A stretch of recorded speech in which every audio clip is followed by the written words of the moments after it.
first morning of autumn arrived without a sound. No rooster crowed, no barn door creaked. The sun rose slow and quiet, spilling soft orange light across Green Meadow Farm.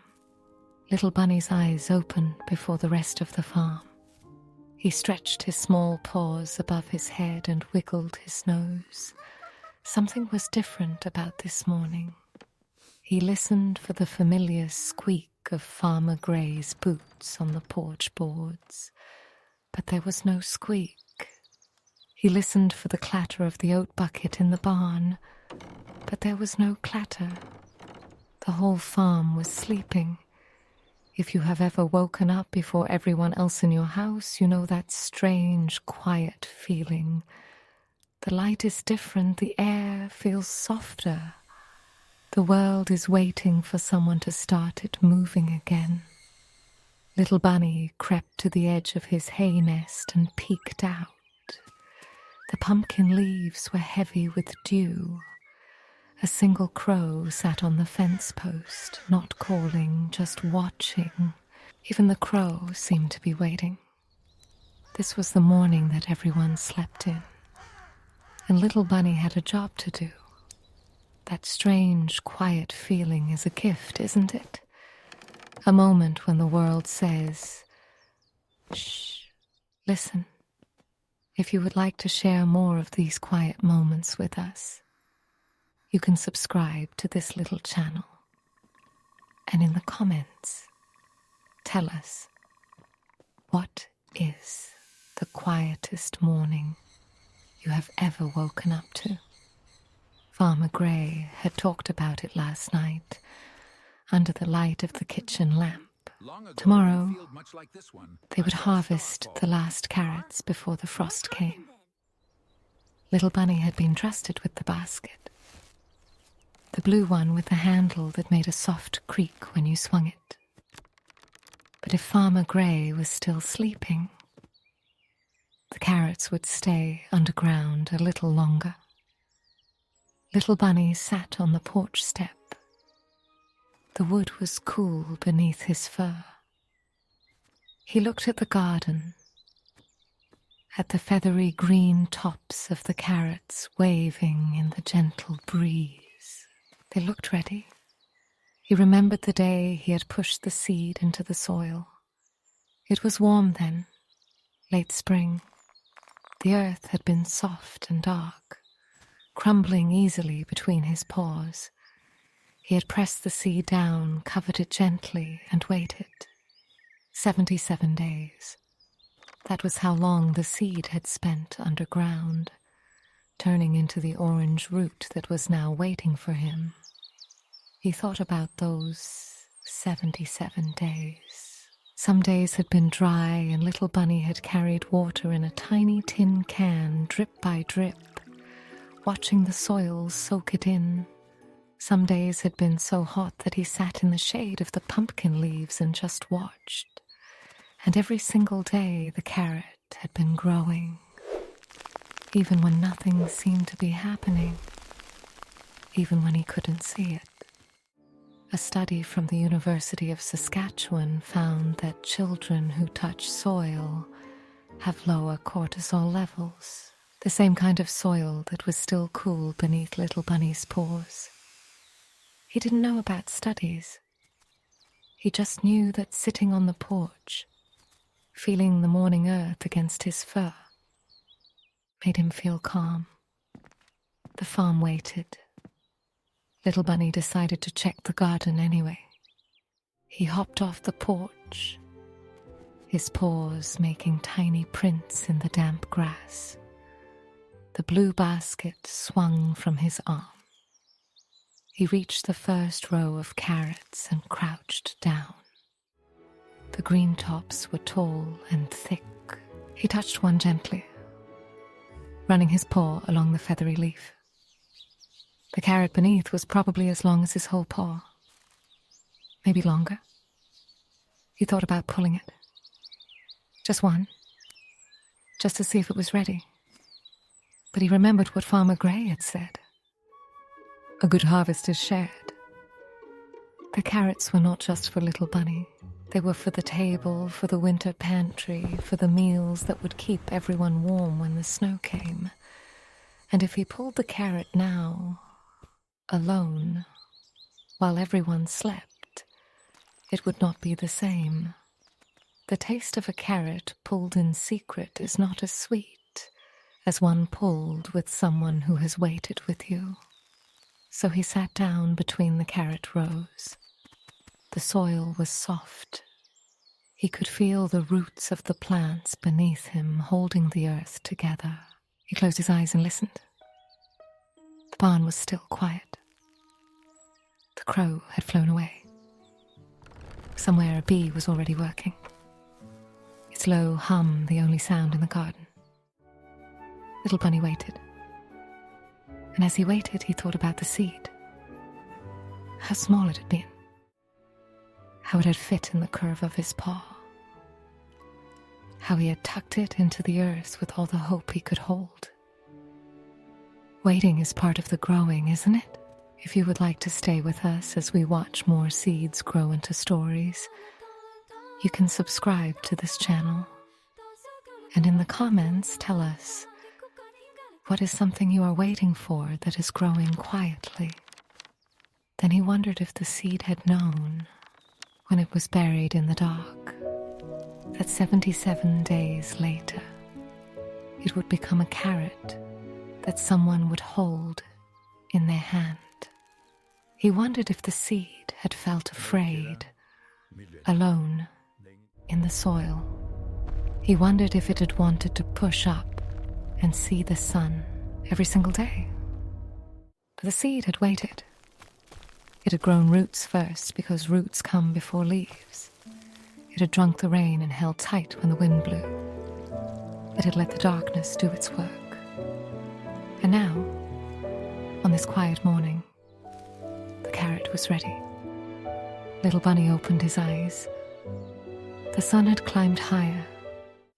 The dew was starting to dry. And he heard it.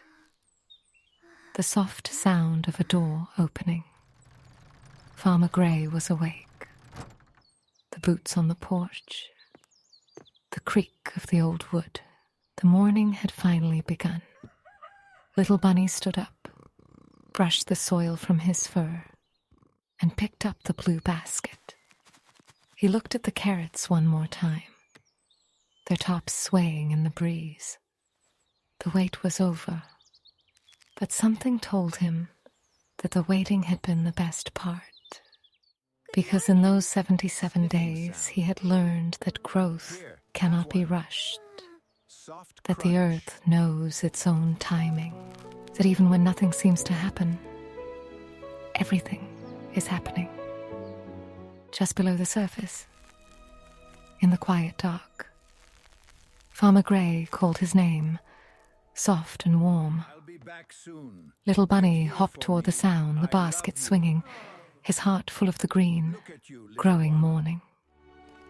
The carrot would come soon, but first, there was a breakfast to share, a story to tell about the morning everyone slept in, and a whole day of gentle work ahead. Farmer Gray stood in the kitchen doorway, his gray hair still messy from sleep. He smiled when he saw Little Bunny holding the blue basket. Little friend. They walked inside together, and the smell of warm oats filled the small room. Little Bunny helped set the table, placing 2 small bowls side by side. He poured the oats slowly, watching the steam rise in soft curls. Farmer Gray sliced an apple into thin pieces and laid them across the top of each bowl. They ate without rushing. The clock on the wall ticked softly. A fly buzzed against the window, then settled on the sill. Outside, the garden waited, patient and ready. After breakfast, Farmer Gray picked up a small wooden crate. Little Bunny took the blue basket again. He walked to the carrot row, their steps falling into the same rhythm. One large boot and one tiny paw. Farmer Gray knelt down and touched the soil. He pressed his fingers into it, feeling its coolness. Then he looked at Little Bunny and nodded. This was the moment. Little Bunny reached for the nearest carrot top. He wrapped his paw around the green stem, right where it met the earth. He pulled gently at first, feeling the resistance. Then he pulled harder, and the soil crumbled away. The carrot came out all at once, bright orange and covered in dark earth. Dirt clung to its skin like tiny jewels. Little Bunny held it up, and the morning light caught its color. Farmer Gray laughed, a low, warm sound that came from deep inside. He reached out and touched the carrot's tip.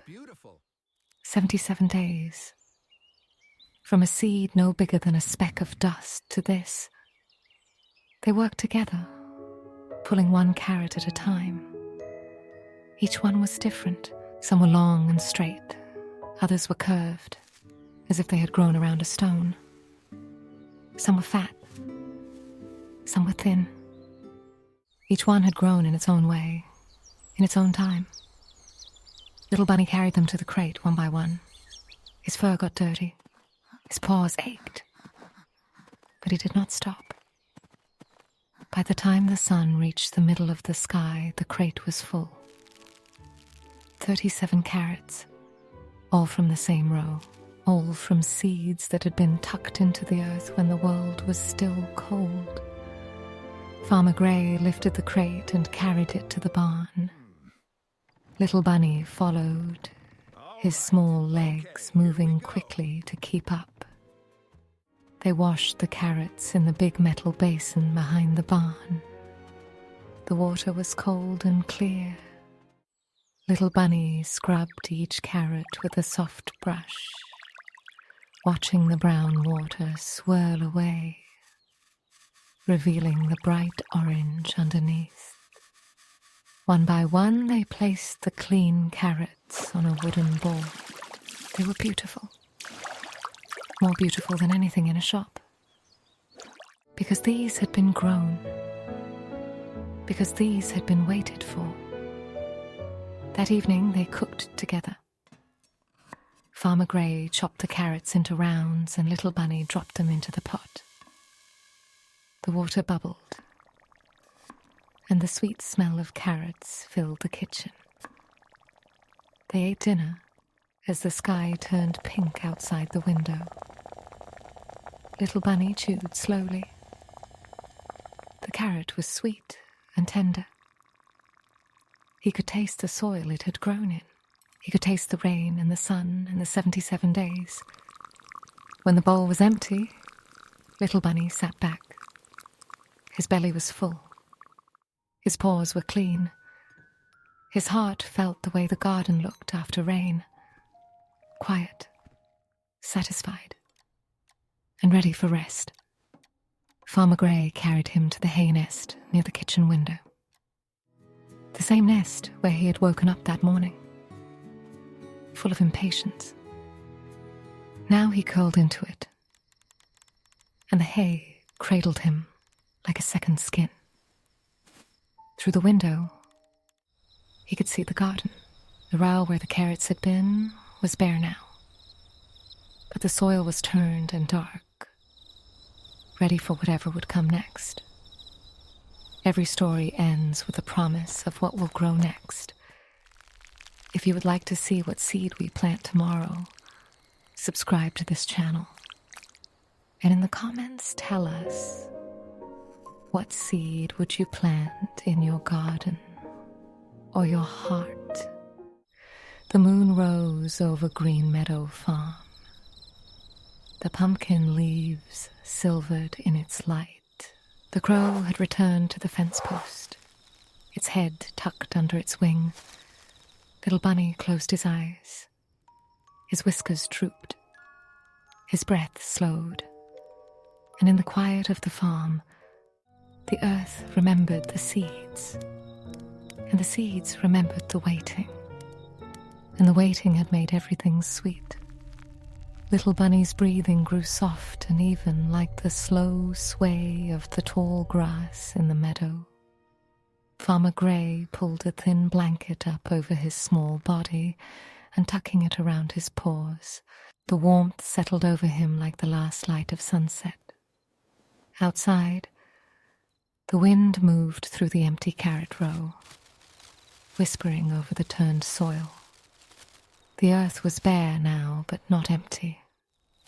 Beneath the surface, tiny creatures were working, roots were resting, and the memory of the carrot seed was already beginning to dream of the next spring. Little Bunny smiled in his sleep.